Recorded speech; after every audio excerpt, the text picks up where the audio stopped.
माहिती आहे, हा जनतेचा महासागर लोटलेला आहे, ज्यांनी या देशाला ताटमानाने सर्वसामान्य माणसाला जगाच्या शिकवण्याचा ग्रंथ दिला, जे संविधान दिलं, त्या संविधानानुसार लोकशाही या जगामध्ये प्रबल होण्यासाठी बाबासाहेबांचं मोठं योगदान आहे आणि सर्वसामान्यांना घेऊन जाणारं हे संविधान आहे।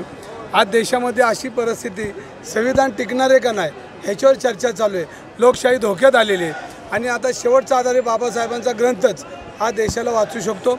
आज डॉक्टर बाबासाहेब आंबेडकरांच्या जयंतीनिमित्त मी सर्व पुणेकरांना, देशवासियांना मनापासून जयंतीच्या शुभेच्छा देतो। आत्ताच काही वेळापूर्वी तुमचे विरोधी उमेदवार मुरलीधर मोहोळ आले होते, ते म्हटले दादांचं खोटं आहे, खोटं आहे की संविधान बदलणार वगैरे पुन्हा मोदी सरकार आलं, या विरोधकांकडून खोट्या पद्धतीने भारतीय जनता पार्टीचे खासदार हेच मागच्या 15 दिवसासमोर वर्तमानपत्रामध्ये आणि आपल्या चॅनलच्याद्वारे बोलले की या देशामध्ये आम्हाला घटना बदलायची, संविधान बदलायचं आहे। हे भारतीय जनता पार्टीचे खासदार बोलत आम्हाला 400 पार करा, म्हणजे त्यावेळेला भारतीय जनता पार्टीचे कुठलाही नेता किंवा मोदी साहेब ह्याच्यावर काय बोलले नाही, याचाच अर्थ की गप्प बसलेत, म्हणजे यांना हे संविधान बदलायचं आहे।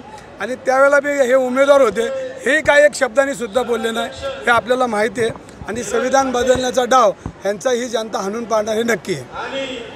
अरे संविधान बचाव त्यांनी अजितदादाला विचारला पाहिजे, गोळीबार झाला हा प्रश्न अजितदादाला विचारला पाहिजे। काय वाटतंय की जो सध्या कायदा सुव्यवस्थेचा प्रश्न निर्माण झालेला राज्यात कायदा सुव्यवस्थेचा प्रश्न